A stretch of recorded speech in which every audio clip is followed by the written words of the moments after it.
Hi, and welcome to Enchantment of Eternity's Top 10 Summer Blockbusters of 2017. This is my annual video that I do where I make a point to see 10 movies of the summer and rate them from my least favorite to my favorite. So this countdown is just for big budget summer blockbusters, not any low budget indie films that just so happen to come out over the summer. And also, top 10 isn't probably the best way to describe this list because it's not like I'm saying these are the 10 best summer blockbusters I've seen this year, because these are the only 10 summer blockbusters I've seen this year. And so I'm not saying any summer blockbuster that came out this year that isn't on my list is worse than all the films that are. I'm saying I haven't seen them. Also, one thing I want to make clear, there will be no spoilers in this video, so if you haven't seen any of these movies yet, do not worry, they will not be spoiled for you. But that being said, before the summer blockbuster season, I made a list of 10 blockbusters coming out this year that I wanted to see. So I avoided movies like the Emoji Movie, Cars 3, Despicable Me 3, Pirates of the Caribbean 5, or whatever it is, Transformers, Who Gives a Crap, and Baywatch, and other crappy movies I wouldn't be caught dead seeing. Now, this is the third year in a row I'm doing this type of top 10, and for me, this summer was the best year for blockbusters so far, because in the past 2 years I had to see horrible movies like Terminator Genisys, Teenage Mutant Ninja Turtles Out of the Shadow, Spy, San Andreas, Independence Day Resurgence, and the BFG in order to fill my quota of 10 films. But this year I didn't have to see anything quite as bad. The lowest rated movie on this list is a 4 out of 10, whereas in the past the first 3 or 4 films were 4 or lower, whereas my top 9 are a 5 or higher, and my top 7 are a 6 or higher, whereas in the past, like, my top 5 or top 4 were 6 or higher. So this is quite an improvement. I'd heard others say this summer was horrible for movies, but that's probably because they sat through all the shit movies, and I mentioned I actually managed to avoid all of those. But for me, there were enough decent films to fill my 10 quota, so I thought it was a good year for summer blockbusters. So let me jump into my top 10, starting with my number 10, which means it is the worst summer blockbuster I saw this summer, or at least the one I liked the least. But as far as bad blockbusters go, it wasn't too bad, and that is Atomic Blonde. Now, I was really disappointed that this movie turned out to be not so good, because I thought the trailers for this film looked amazing, and I honestly was more excited to see this film than I was for Baby Driver, and I expected it to be better, as the action musical montage sequences looked amazing. And when I heard critics complaining about the musical action sequences seeming fake and out of nowhere, I knew I'd disagree with them based off of what I saw in the trailers and the fact that I really liked that kind of thing. But what I did end up totally agreeing with the critics on was that the story was horrible and made no sense and was completely convoluted. It's not just that it was hard to follow, it's more of it was contrived and not at all earned. And the twist ending was one of the worst twist endings I've seen in cinematic history. It was just so convoluted and dumb, I couldn't believe what I was watching. However, that being said, this film did have amazing action sequences, and Charlize Theron was absolutely amazing in this role. And I really enjoyed some of the action sequences in this film more than many others I saw this summer. It had great cinematography, and James McAvoy was also really good in this role. If only it had a better script, it could have been a decent movie. So I did get some enjoyment from watching this film, so my rating for Atomic Blonde out of 10 is a 4 poor. Coming in at number 9 is Dark Tower. And I'll be honest, Dark Tower was my quota movie of the year. I probably wouldn't have seen it if it wasn't for wanting to meet my quota of 10 movies for this video, and I was expecting it to come in at number 10 on my list, but turns out it's number 9. Don't get me wrong, I wasn't wanting it to be bad or anything. I was hoping it would be good, as Idris Elba and Matthew McConaughey are really solid actors. And the source material is beloved. And really, this movie wasn't offensively bad or anything like that. There were no specific flaws I could point to and be like, oh, this sucked. It was fine. The acting was pretty good.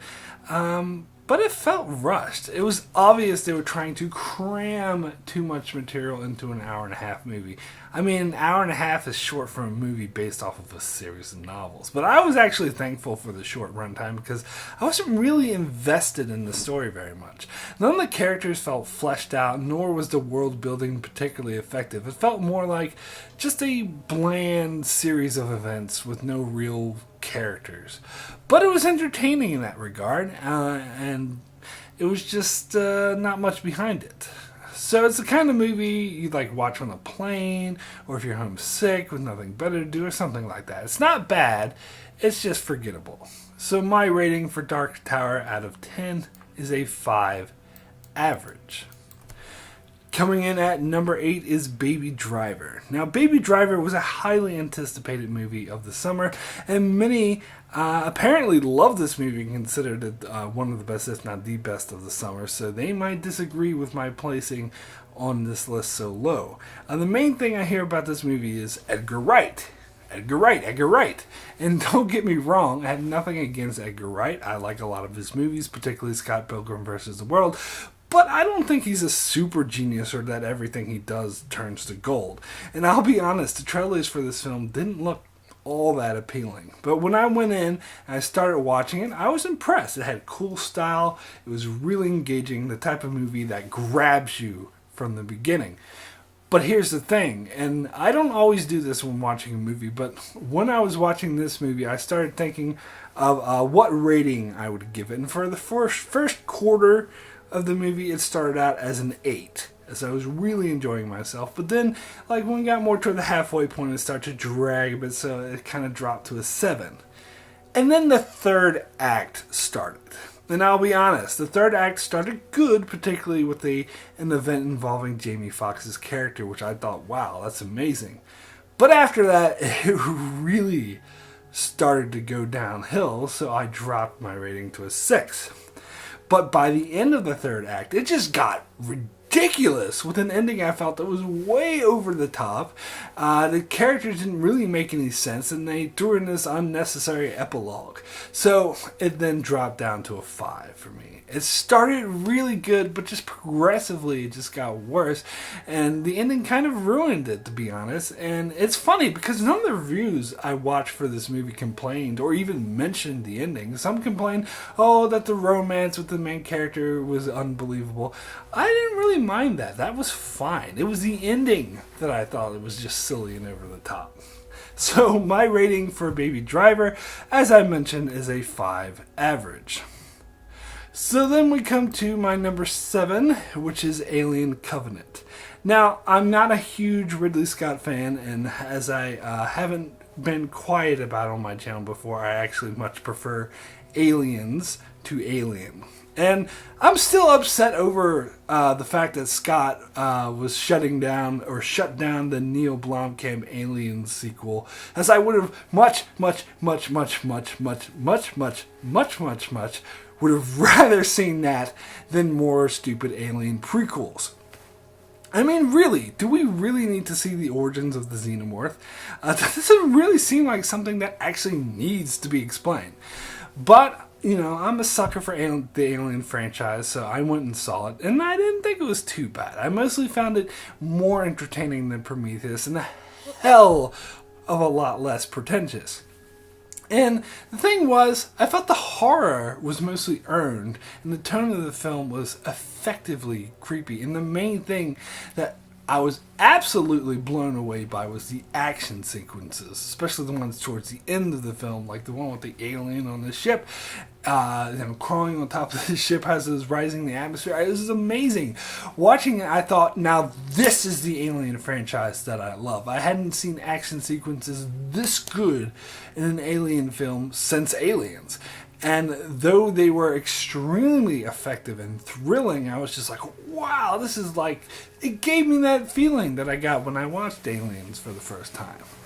However, the story is a failure. I was working until halfway through the movie when a certain character from Prometheus was introduced into the movie, and then it really started going downhill and being silly, and all the main characters were being stupid. And the big surprise ending couldn't be any less surprising if it tried. Seriously, it was one of the most predictable endings of any film I've ever seen. So I was expecting it to be subverted because it was so freaking obvious that this was going to happen. So I thought, no, they're not going to do that. They're going to subvert my expectations and are going to make me think they're going to do the stereotypical cliche trope of an ending and not, actually do it. But nope, they went ahead and did it. So yeah, the ending sucked. But I was totally blown away by the action sequences that did make me feel the same I felt when I was watching Aliens. So my rating for Alien Covenant is a 6 good. Coming in at number 6 is Guardians of the Galaxy Volume 2. Now, I liked the first Guardians of the Galaxy movie well and good. It was a fun, memorable, entertaining movie with interesting characters who had great chemistry. But I don't think it was the masterpiece many others seem to, and I think the Star Wars comparisons are a bit out there, to say the least. And I didn't think Volume 2 was as good as the first one. That being said, it was still an entertaining movie. The characters still had great chemistry, and call me a sucker, but I absolutely loved Baby Groot. He was so cute. But the story wasn't quite as interesting, and I thought Drax was actually really annoying in this film. I mean, why does he keep calling Mantis ugly? She's not that bad looking, especially for a bug lady. I don't understand why that's supposed to be funny. I just found it annoying. But one major nitpick I had about this movie, call me nitpicky or whatever, but there was a scene towards the beginning when the ship was crash landing on a planet and Drax was hanging out of the back of the speeding ship, being held by nothing by a rope. And the ship was like going full velocity, atmosphere entry velocity, just crashing into the planet. And he was hanging by a rope and he was slamming into trees at this crashing velocity. Now, I do realize that this is a comic book movie, and a certain level of suspension of disbelief is required when watching a comic book movie, which tend to play fast and loose with the laws of physics, to put it mildly. And that's fine. But to me, this crossed the line from comic book movie levels, this suspension of disbelief, to a freaking Wall E. Coyote cartoon. I mean, Drax would not only have died instantly as soon as he was out of that ship, but he would have literally smashed into a bloody pulp. And there'd be nothing attached to that damn rope but a bloody hand. And his body would be bloody and flat and in pieces all over this planet. But whatever. I know I'm a killjoy, whatever. But it was still an enjoyable movie. I just didn't think it was anything special. So my rating for Guardians of the Galaxy Volume 2 is a 7, very good. So next we come to my number 5, which is Valerian and the City of 1,000 Planets. Now, some may be questioning why I have this movie so high, as apparently it bombed at the box office and was mostly panned by critics, but I actually really enjoyed this film. Everyone, even those who gave it negative reviews, acknowledged how visually stunning this movie was, but I'd go even further and say that the story and the plot of this movie was really good, perhaps one of the better stories of the summer.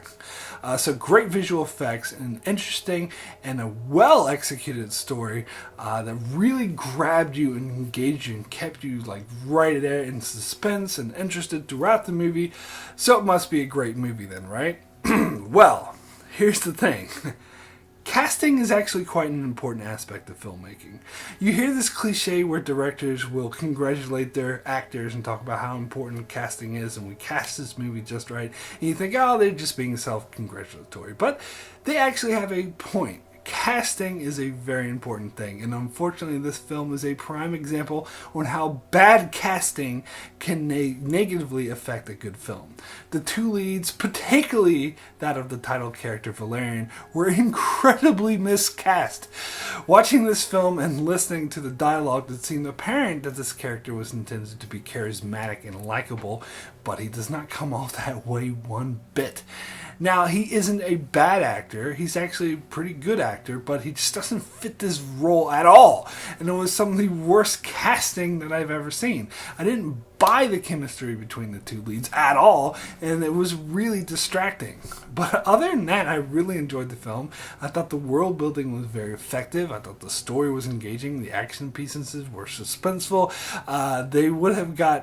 If they would have got those main characters right, this could have been a great film. And I'm actually a bit disappointed that it bombed, so we won't get the sequels they had planned for it. So my rating for Valerian and the City of 1,000 Planets is a 7, very good. So moving on to my number 4, Wonder Woman. Wonder Woman was a really great comic book movie, but it was a comic book movie through and through. It does a really good job with the formula, but it sticks strictly to that formula. The character development and the story structure in this film is a thing of beauty. You really do buy the character journey that the characters go on a lot. And it's more than just a typical fish out of water film, as it does have a nice spin to it. And I must admit to shedding a few tears at the ending, which was very emotionally effective. And the performances from Gal Gadot and Chris Pine were just amazing, and these two had really great chemistry together, unlike Valerian. But I don't think that this is the masterpiece many are claiming it to be, and I wouldn't call it one of the greatest comic book movies of all time, as many are doing. Don't get me wrong, there's a lot about this movie I loved, and is far and away the best film to come out of the DC Extended Universe. But the third act with the supervillain boss fight was really, really generic, as was the revelation about the villain. It was extremely ineffective and really cliche. Plus, there were these sidekick characters that just seemed to come out of nowhere. I thought that was a bit weird. But overall, there was a lot of things to admire about this movie. So my rating for Wonder Woman is an 8, extremely good. So now we get to my top 3, starting with my number 3, SpiderMan Homecoming. One thing I haven't been shy about is that I haven't been a fan of any of the Spider-Man movies. I didn't like any of the Sam Raimi Spider-Man movies, as I found them just too silly and over the top. Not just the third one, but all of them. People love to rip on that emo dance scene from Spider-Man 3, but really, I thought the wrestling scene from the first movie was just as bad. And it kind of goes without saying that the Andrew Garfield reboots were bland and unimpressive cash grabs. So, Spider-Man Homecoming to me is easily, very easily, the best Spider-Man movie ever made. And this is coming from someone who has no special attachment to Spider-Man. In fact, I didn't even care much for his appearance in Captain America Civil War, which everyone else was going gaga over.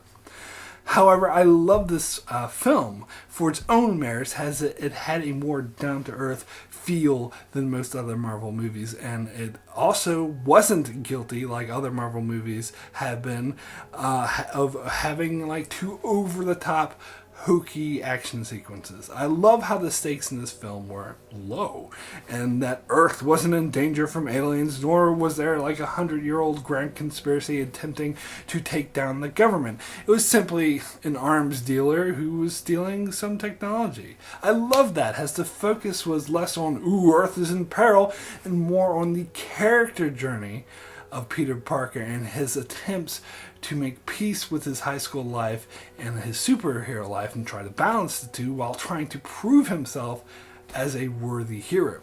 And the Michael Keaton as the villain in this film was simply amazing.